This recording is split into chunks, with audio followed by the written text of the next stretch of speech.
ఓం నమ శివాయ నమ. కుర్రో కుర్రు కొండదేవత అమ్మ పలుకు, జగతమ్మ పలుకు, సమ్మక్క పలుకు, సారలమ్మ పలుకు, వనదేవత పలుకు. జై వనదుర్గాయ నమ, జై కొండదేవతాయ నమ.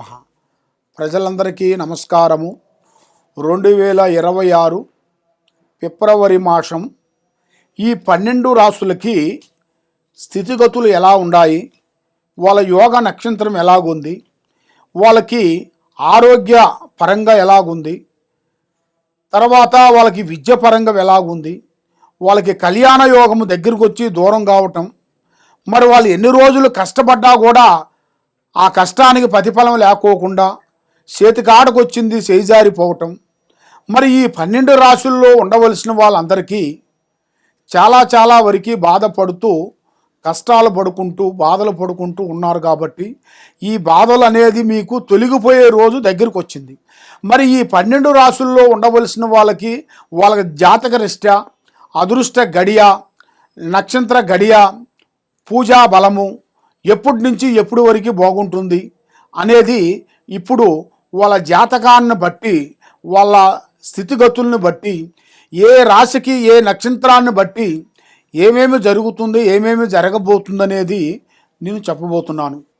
మీ బిఎల్ శ్రీనివాసరాజు, కోయదొర. ఓం నమ శివాయ నమ.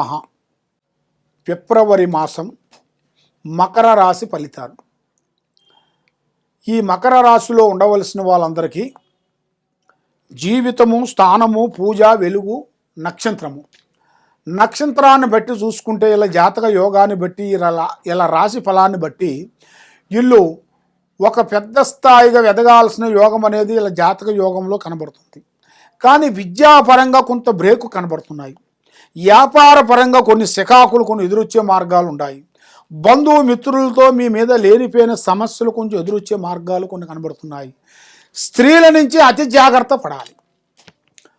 స్త్రీల నుంచి మీరు చేసే పని, మీరు చేయాల్సిన కార్యక్రమం అతి జాగ్రత్తగా మీరు పాటించినట్టుకైతే మీ జాతకాన్ని బట్టి మీరు ఏ కార్యక్రమైనా కానీ అతి వేగంగా మీరు పూర్తి చేసే యోగం అనేది ఈ మకర రాశి వాళ్ళకి కనబడుతుంది. ఈ మకర రాశిలో ఉండవలసిన వాళ్ళందరికీ మంచిగా అదృష్ట యోగము, ధనప్రాప్తి యోగం రాబోతుంది. కాబట్టి దోస్తు అనేది కొంచెం తగ్గించండి. ఫ్రెండ్షిప్ ఎక్కువగా చేయొద్దు. నల్లటి వాహనములు కానీ, నల్లటి వస్తువులు కానీ ఎక్కువగా ధరించకూడదు. ముగ్గురు కలిసి పార్ట్నర్షిప్ అనేది చేయకూడదు. దానివల్ల ఎన్నో నష్టాలు, ఎన్నో ప్రమాదాలు, ఎన్నో చిక్కులు, ఎన్నో ఇబ్బందులు ఎదురొచ్చే మార్గాలు కూడా చాలా వరకు కనబడుతున్నాయి. మరి ఈ మకర రాశిలో ఉండవలసిన వాళ్ళందరికీ వీళ్ళకి గురుదశ కొంచెం తగ్గిపోయింది. గురుదశ అనగా ఆ గురుదశ ఉందిరా అంటే వీళ్ళు ఏ పనైనా కూడా అవలేలుగా చేయగలుగుతారు. మరి ఆ గురుదశ ఎప్పుడు తగ్గిందో వీళ్ళు ఎంత కోట్లు సంపాదించినా కూడా ఏదో ఒక బ్రేక్ వల్ల దెబ్బ దిగులుతుంటుంది, కింద పడిపోతుంటారు. అలాగా ఒకటి కాకపోతే ఒకటి, ఒకటి కాకపోతే ఒకటి, కొన్ని కావాలంటే కొన్ని వదిలేయాలి, అన్ని కావాలంటే మనకు దక్కవు. కాబట్టి మీ మీద ఉండాల్సిన 2 గ్రహాలు ఎదురవుతున్నాయి. ఏది రాహు కేతువుల వలన మీకు మనశ్శాంతి లేకోకుండా చేతికాటకు వచ్చిన పనులు చేజారిపోవటం, ఎవరిని ఎక్కువగా నమ్ముతారో వాళ్ళ నుంచి మీకు మోసాలు జరగటం, వాళ్ళ నుంచి మీకు కొన్ని విరోధాలు రావటం, వాళ్ళ నుంచి మీకు నష్టాలు రావటం, మీ వీక్నెస్ పాయింట్ని పబ్లిక్ చేయటం, దానివల్ల మీకు కోర్టు చుట్టూ కానీ, పోలీస్ స్టేషన్ చుట్టూ కానీ తిరగటం, మీకు లేనిపోయిన సమస్యలు కొన్ని ఎదురు కావటం, ఇలాంటి సంఘటనలు కొన్ని చాలా వరకు ఎదురవుతున్నాయి. మరి ఇలాగ ఎదురయ్యే వాళ్ళందరికీ ఒక రాజయోగం అనేది మీకు రావాలి అంటే మీ మీద ఉండాల్సిన దోష నివారణ కావాలి. దోషాన్ని నివారణ చేయాలి. నివారణ చేయాలి అంటే అది ఎవరు పడితే వాళ్ళు చేసేది కాదు. మీ పేరు బలాన్ని బట్టి, మీ యోగాన్ని బట్టి, మీ నక్షత్రాన్ని బట్టి మీ మీద ఉండాల్సిన ఈ దోషానికి ఏ టైంలో శాంతం చేస్తే బాగుంటుంది అనేది మీరు తెలుసుకోవాలనుకుంటే ఈ కింద ఉండాల్సిన నెంబర్కి మాకు ఒక్కసారి సంప్రదించాలి. సంప్రదించినట్టుకైతే మీ పేరుని బట్టి, మీ యోగాన్ని బట్టి ఈ కింద పోయే నెంబరు 9399922254 ఈ నెంబర్కి మీరు సంప్రదించినట్టుకైతే అసలు సమస్య మీకు ఎక్కడుంది, ఇది మీకు పెద్దవాళ్ళ నుంచి ఉందా, చిన్నవాళ్ళ నుంచి ఉందా, అత్తామామ నుంచి ఉందా, అన్నదమ్ముల నుంచి ఉందా, భార్య తరపు నుంచి ఉందా, నీ తరపులో ఉందా, నీ పిల్లల నుంచి ఉందా సమస్య అనేది ముందు నీ పేరు బలంలో జాతక చక్రం వేయాలి.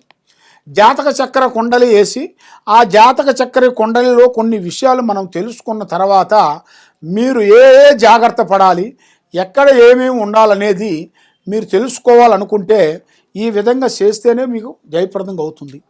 మరి మీరు చేయాల్సిన పూజా బలం మహావిష్ణువుని పూజించాలి. మహావిష్ణువుని పూజా బలం చేసి మీరు ఆయన ఆశీర్వాదం తీసుకున్నట్టుగైతే మీకు అష్ట ఔశ్వర్యాలు భాగ్యభోగాలు కలిసి వస్తాయి. దాంతోపాటు అమ్మవారు వైష్ణవి, అమ్మవారు మనస్ఫూర్తిగా ఆమెను మీరు తెలుసుకోవాలి. మీరు ఏ పూజా కార్యక్రమం చేసేటప్పుడు ఆ వైష్ణవి అమ్మవారిని తెలుసుకొని ఆమె పూజా బలాన్ని ఆమె మంత్ర జపాన్ని మీరు చదువుకోవాలి. ఆ విధంగా మీరు చదువుకునేట్టుకైతే మీ కుటుంబంలో ఉండాల్సిన అష్టదరిద్ర దోష నివారణ అనేది పోతుంది. లక్ష్మి నిలబడుతుంది. చేసే కార్యక్రమాలు ముందుకు అవుతాయి. లక్ష్మి నిలబడుతుంది. ఏ పని అనుకుంటారో ఆ పని మీకు 100% మీకు కరెక్ట్గా సక్సెస్ అయ్యే మార్గం కనబడుతుంది. కాబట్టి ఎన్ని రోజుల నుంచి మీరు ఎన్నో విధానాలుగా మీరు ఎన్ని పూజలు చేసినా కూడా ఫలించుకోకుండా పోతుంది. కాబట్టి మరి మీ జాతక యోగాన్ని బట్టి ఒకసారి మీకు చక్ర గణితం అనేది వేస్తేనే మీ లైఫ్లో ఉండాల్సిన పాస్ట్ ప్రజెంట్ ఫ్యూచర్ విషయాలన్నీ బయటపడతాయి. ఆ విషయాలను బట్టి మీరు ఏం చేస్తే బాగుంటుంది, ఏ గుడికి వెళ్తే బాగుంటుంది, ఏ గుడిని పూజ చేస్తే బాగుంటుంది, ఏ టైం నుంచి ఏ టైంలో మీకు వెళ్తే బాగుంటుంది అనేది పూజా బలం చక్రములో వేసి చూస్తే మాకు తెలుస్తాయి. ఆ తెలిసిన విషయాన్ని మీకు అన్నీ క్లీన్గా మీరు చెప్పగలుగుతాను. ఏ సమస్యకైనా కూడా ఒక కారణం అనేది ఉంటుంది. నిప్పు లేనిది పొగరాదు, ఆ నిప్పు లేనిది పొగరాదు అంటారు పెద్దవాళ్ళు చెబుతారు. అదేవిధంగా మీ మీద ఉండాల్సిన ఆ నెగిటివ్ ప్రాబ్లం ఏమిటి అనేది ముందు తెలుసుకోండి. దానికి తర్వాత మీరు ఏదైనా పూజా కార్యక్రమాలు మొదలు పెట్టండి. మీరు ఏమీ తెలియకోకుండా ఏదో ఒక పూజలు చేసుకుంటూ పోతున్నారు. ఏదో గుళ్ళకి వెళ్తున్నారు, ఎన్నో పూజలు చేస్తున్నారు, ఎన్నో వ్రతాలు చేస్తున్నారు. ఏది చేసినా మీకు ఫలించుకోకుండా పోతుంది. దేనివల్ల? దాని కారణం ఏమిటి? కొన్ని గ్రహాల వలన.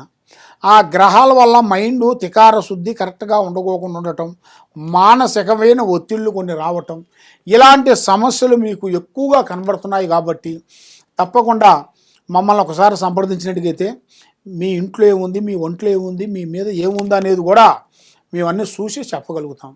సర్వో జనా సుఖినో భవంతు. ఓం నమః శివాయ నమః.